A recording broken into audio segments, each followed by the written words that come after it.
In this video, we'll be solving a question on Pearson's coefficient of skewness. For more on this topic, you need to subscribe to this channel. Solution.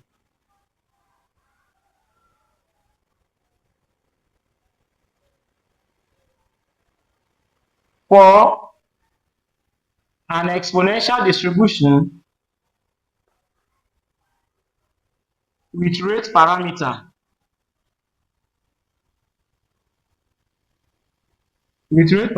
lambda, you will notice that the mean is equal to 1 all over lambda.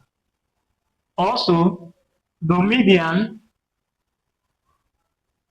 is equal to ln 2 all over lambda, and the standard deviation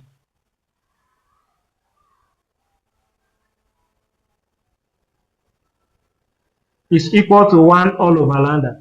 So for an exponential distribution with rate parameter lambda, the mean is 1 all over lambda, the median is ln 2 all over lambda, and the standard deviation is 1 over lambda. Then we need to recall that from Pearson's coefficient of skewness, the second formula we have that the Pearson's skewness is equal to 3 into the mean minus the median all over the standard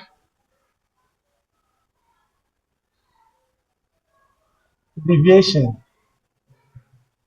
So the next thing to do is to substitute these values into the formula. So by substituting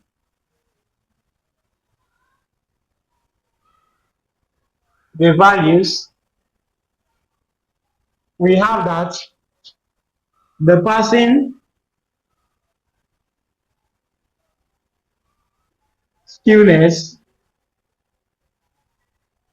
will be equal to 3 multiplied by, we have the mean as 1 all over lambda, which is 1 all over lambda, minus, we have our median to be ln 2 all over lambda, ln 2 all over lambda, all over, we have our standard deviation here to be 1 all over lambda as well. 1 all over lambda. It simply means that 3, since they have the same denominator, we can say 1 minus ln 2 all over lambda, all over 1 all over lambda. So the next thing to do is to bring this all over here.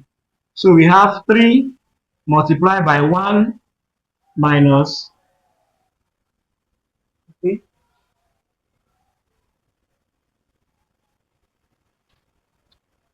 we say 3 multiplied by 1 minus ln 2 all over lambda multiplied by lambda all over 1. Of course, this can cancel this. We'll now be left with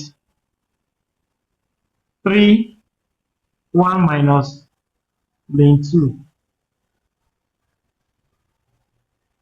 This is what we'll be left with. If we come over to this side,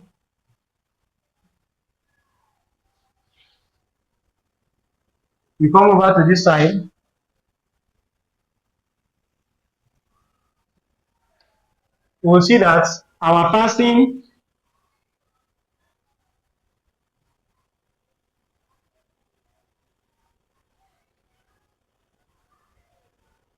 skewness will be, if you substitute that, we'll have 3 minus 3 ln 2, which is equal to 1.848. So this is how to compute the Pearson's coefficient of skewness.